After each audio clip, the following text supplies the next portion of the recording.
Thanks for downloading another segment from the Best of the Classic Metal Show. The Classic Metal Show is heard live on Saturdays from 9 p.m. to 3 a.m. Eastern, exclusively at www.theclassicmetalshow.com. And now here's another piece of Classic Metal Show history on the Best of the Classic Metal Show. The Classic Metal Show. It is the Classic Metal Show right here on the ClassicMetalShow.com. That's Powerman 5000, Chris. And I know that we haven't played a whole lot of Powerman 5000 here on the show, but they have a new CD out called Destroy What You Enjoy. That was the last one that they had. That was like 17 years ago, guys. 17 years ago. Well, see, 2006. That just goes to show you that we haven't played a lot of Powerman 5000. Yeah, Powerman 5000, I think is what the name of the band. Right. Powerman. Yeah, you're doing good so far. You have the name of the band wrong and the album that came out in 2006 as the new album. So far you're a true professional, or at least consistent with most radio guys. There you go. Yeah. And well, now that's rock and roll. How about that? How about that? That's classic. Hey, what is classic metal? Well, it's hard melodic rock, anything from Slayer to God forbid Poison, anything in between. That's classic to you. Well, anything in between. It's a sound. You know, it's not necessarily age. It's a feeling. It's a state of mind. Sure, it's not an lifestyle. It's not an age. It's a sound. Right. It's a spiked wristband, basically, in leather pants. There you go. It's Judas Priest. Classic metal. Yeah. Right. But you did mention new record. We are actually working on a new record, just so you know, one that will come out this year. So you can forget about the one that came out. The album most hated by all our fans was the last one, just so you know. Are you serious? Why? Because I decided to make what I thought was sort of like a punk rock record. You know, growing up, I was like the one punk rock kid in my town that got a lot of shit, and listening to, the Clash and the Ramones, and I was like, what, I got to get this out of my system. So, Powerman's always sort of been known as this weird electro metal science fiction hybrid, and all of a sudden I put out this record that, was like 4 chords and no electronics, and all the kids were like, what is this? This is not Powerman. So got it out of my system, and now the new material is sort of a return to form, if you will, and bringing back some of that electronic element and those big choruses that are always appropriate for sporting events or strip clubs, depending on or superhero movies, whichever you prefer. Right, and that's a big thing with you, man. I mean, the one thing that I know most about your career is the fact that you've been able to take your music and really transform it as the industry as a whole is transformed. While most people are still trying to figure out how they can still sell records today, you've done a masterful job of getting your music into, little niche markets, be it video games or, on WWE and whatnot. You're just consistently finding that area to keep your name out there. How is it that you've been able to do that? Is it just people in the industry, or is it well, I think that this band is like sort of tailor-made for that kind of stuff. I almost feel like, a lot of people have kind of, the mainstream acceptance of a lot of stuff that we were all about back in the day, has all of a sudden become, the biggest movies, or, Iron Man, Batman, all these video games that sell millions of copies. We were kind of running around waving that flag a long time ago when no one really cared about that stuff, and all of a sudden it's, what our little weird, dorky pop culture references are now becoming mainstream, So, and, not to mention that we consistently tour, so that's important. I mean, we accepted a long time ago, we saw the horizon of the recorded music industry crumbling and burning. So the idea of selling records has become a non-issue. I think that as soon as more bands realize that, they'll actually end up succeeding more. I think a lot of bands are still on this trip of, trying to sell a CD and how many copies can we sell and all this crap, and it's like, that's off the table right now. You know what I mean? Like, that's I think it's about the live thing, and it's about attaching yourself to your fan base and giving those people, you know, what they want and making them happy and not worrying about trying to be the biggest band in the world, because those days are dude, they're so late 90s, you know. It's a whole different time out there, you know what I mean? It's a different way. Sure. It's a whole different landscape to navigate through. Well, Spyder, it's interesting that you bring that whole aspect up, because Powerman is one of those bands that has, you guys, more than a lot of bands, you guys have really utilized the social networking sites, be it MySpace or, you know, having songs that are streaming online consistently and consistently using the technology, you know, to keep the band out there. What are your thoughts about when, like, these legacy bands, like these 80s bands do just what you were saying, that when they're complaining about people downloading the music and saying that they're not getting their due? Do you think these guys just flat out don't get it, or somebody's not explaining it to them? Because it really seems like you're way more tuned into what the kids are doing these days. Well, I mean, look, it's sort of you know, you can fight about it. I mean, you can cry about it and fight it to the death, but it ain't changing. You know, you can't ride a horse backwards. So it's just there's really no point in you know, you have to adapt, and you know, but I understand the frustration. You know, bands that have been around for a long time, you know, we have as well. You got comfortable in a certain system. You know, you started a band, you got a record deal, you know, they dumped a bunch of money into you, they put you on the radio, and hopefully you sold some records, you know, but those days are gone. So if you're looking for that as an answer, you're in big trouble, you know. You know, I don't know what to say. I mean, I think that people just kind of miss the old way, but if they would just embrace what's happening, they may find that creatively and possibly even monetarily, they may be ahead of the game. You know, instead of getting ripped off by a record label and giving you, you know, 11% of 85% of 20% minus packaging or whatever creative accounting they used to come up with. At least now you can control your music, put it out, own it, and keep all the money, you know? Sure.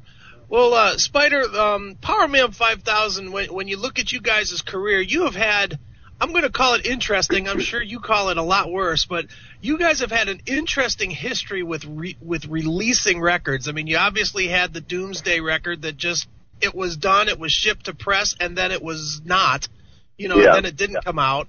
And then even most recently, I mean, I remember, I don't know, 18 months, 2 years ago, somewhere in there, I remember getting a post from you on the MySpace saying, "Hey, the new record coming here in 2007." And, yeah, we're like notoriously slow at putting records out, and you know, I've been joking lately that because this new track we're just going to release called Supervillain is really like getting some traction, and people are, you know, fan base flipping out over it, and you know, radio stations are starting to play it without us even servicing them. I'm joking that, you know, I'm on schedule to have one hit song every 10 years, but that way I'll have the longest career in rock, you know, known to mankind, if I can keep it up, you know, for another few decades. But it's, you know, I don't know what it is. I always plan on making a record every year, and all of a sudden 3 years go, you know, just sort of flies by somehow, you know. So I don't know, you know. It's I don't know, for better or worse, that's the way things have gone, and we're still hanging in there, though. Sure. Well, what's the new album called, and when can we sort of expect it to be out? Yeah, right. Watch me promise it. It should be out by 2014, I think. And no, I mean, honestly, it'll be out this year. We've got more, you know, I'd say more than half of it done. We're going to get back from this tour and just kick ass and get it done, with plans having it available by the summertime so we can get out in there and do some, you know, festivals and radio shows, and, you know, do our cross-country jaunt with Poison. Like, I know your dream tour that you're waiting for us and Poison to come together. You know, I'm doing my own reality show. You know, it's like Rock of Love, but instead of looking for a girlfriend, I'm looking for a nanny for my kids. It's going to be awesome. Nice. Wait. Yeah, it's going to be cool. But, no, anyway, so yeah, this summertime we'll have a new record out. And there's new material. You can go on MySpace and check out the new song, Supervillain. And it's pretty awesome. I haven't been this excited about some songs in a long time. So, and we're playing them live, and people are digging it. So that's all that matters. Excellent, Spyder. Well, most people know that your brother is Rob Zombie, and actually Chris and I were discussing that the other day, and your brother has kind of taken on almost like a normal look these days. He looks like a regular, normal dude. Really? Well, at least when I've seen him in interviews, he just looks like a regular guy now. He's not all, he's not all spooky like he used to be, He's not all gussied up like he used to be.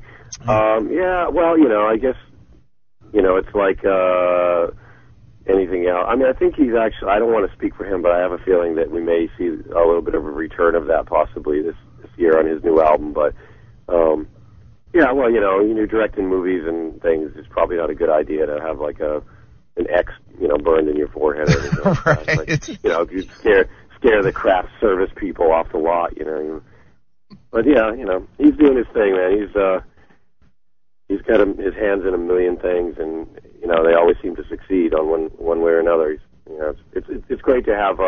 We all have stories of failure around us. It's nice to have some success stories to draw upon. And that's sort of like what I look to him as. It's like, wow, here's this guy. He wanted to do music, and it became successful, and then he wanted to direct movies, and it worked. And so it's nice to have that perspective on life instead of your second cousin's girlfriend got a record deal and got screwed or something. Sure. That's your only reference in life. Well, having listened to your brother's music and watched his movies, it's pretty clear that Rob has somewhat of a twisted mind. So when you were kids, was he demented in a real way, and where you had the fear where you'd wake up and you'd be hacked up or something? I can't say that. No, I mean it was. We were definitely the misfits of our little town we grew up in. We weren't like the other kids, so to speak. But I was never in fear of my life. No, not that I can recall. Yeah, very nice. Well, Spyder, an interesting parallel between your career and your brother's career, and I'm certainly not trying to turn this into a Rob Zombie interview through you, but an interesting parallel is the way that both you and he, you guys have gone through a lot of different musicians that you've worked with, within the core of your respective bands, and I'm always curious, is that kind of the what happens when creative people are also kind of the front guy of their project, or is it just coincidence that both you and he have gone through so many different musicians, in order to progress your own careers? Let me ask that in a Larry King sort of way. Spyder, are you difficult to work with? I would imagine, I'm absolutely the easiest guy in the world to work with. Why do you think I've had 18 different band members in the past 10 years. It's weird. I've actually never thought of that in parallel with Rob, but it's true. I don't know, man. Like when I started a band, I would have loved it to have been, you two and had the same four guys for 20 years and have it be, a brotherhood or whatever, what you traditionally think of a band, being. But the reality is that only happens very rarely, and instead of staying in a band with people that hate each other, I think the idea was at least try to keep rebuilding it where people are happy and productive and get it and are having a good time. I know specifically with Rob, the end of White Zombie, when they were at their peak, nobody was even talking to each other, Oof. So I don't know. I think you just make a choice to be happy or to just trudge on for fear of losing your success, and not to mention bringing in new people sometimes can be the greatest thing, in terms of energy and ideas, and so I don't know, or maybe you're right. Maybe I'm just an asshole and everyone hates me and they want to quit the band after 6 months. That's certainly a possibility. Is it difficult though when you bring in new people, because and we'll point this strictly at Powerman 5000. I mean, let's face it, the perception anyway is that Powerman 5000 is Spyder's band. Is Right. it difficult to take other people's input in when you bring in somebody new, or do you just kind of absorb what they have to say and let them be a piece of the creative process? I mean, what I always try to do is I always try to represent the band as a real band. You know, I don't ever want it to be me and four other guys in the background. You know, I want it to feel like a real band because it is, and that's how it functions. You're all in it together. We all get up on stage when we all write songs together. So I really all, no matter who's in the band, I want to have it be that, feel like a band, you know. And also, when somebody new comes into the band, I'm not looking to find a replacement for the guy that just left. You know, in other words, if the guy that left the band had blue hair, I'm not looking for a guy to dye his hair blue and pretend to be that guy. You know what I mean? So I think you just take the best elements of whoever's in the band at the time and try to make it as good a version as possible, you know. And the particular lineup now is really cool because everybody kind of gets it, you know. This band was sort of formed out of the pop culture influences, you know, movies, comic books, science fiction stuff, and for the first time I have a lineup of guys who actually get that world and understand it, and so I'm not explaining to them, you know, a reference or something. So, you know, it feels good right now. You know, we'll see what happens in a year. You know, we have 4 more new guys or something. But no, I'm digging the new lineup. I think it's a really cool, solid band right now. Very cool, man. Well, Spyder, haven't heard the new song Supervillain. It is kind of, I'm going to say it's kind of what you were saying before. It does definitely throw back toward the more industrialized type of a sound that you've done in the past. But it really does keep the more rock-oriented sense that you guys have done, you know, pretty much since like 2003 or so. It's almost like it's a hybrid of the very old stuff versus the more recent stuff for you. Is that kind of an indication of what the whole album is going to be like? Yeah, I think so. I mean, what I really wanted, I got kind of energized listening to a lot of like more modern electronic groups out there like Justice, and even going back in like listening to stuff like Daft Punk, and it was like this real excitement in that world that I was kind of losing in the rock world. You know, the rock world started to feel real stagnant to me.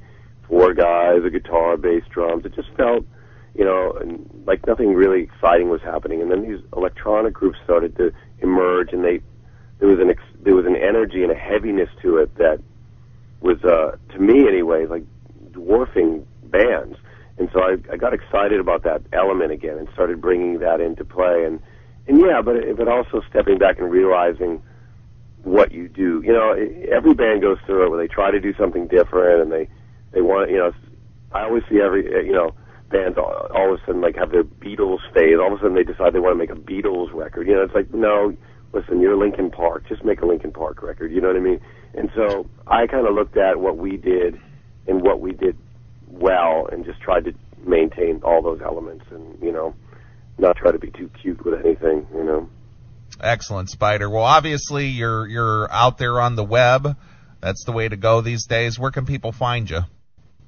You know, it's as corny as it sounds. I really think the best place is on MySpace. You know, it really is like the easiest way to keep everything updated and everything contained in one spot. So go to the MySpace page, and I'm also, you know, it's funny, I do this side gig with this online horror community called FearNet, and it's 24 hours of horror movies on demand and online, and I'm kind of their on-camera guy, and I get to go all the events and stuff. So that's another place where I'm blogging and doing all that kind of stuff. So, you know, they can either go to Powerman or go to FearNet and find out what's going on pretty much on a daily basis with the band.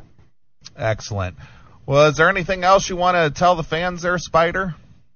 I think you covered it all. This probably was the greatest interview of my career. To let you guys know. Excellent. All right. You can mark that down on your calendar today. Perfect. Greatest interview ever. Perfect.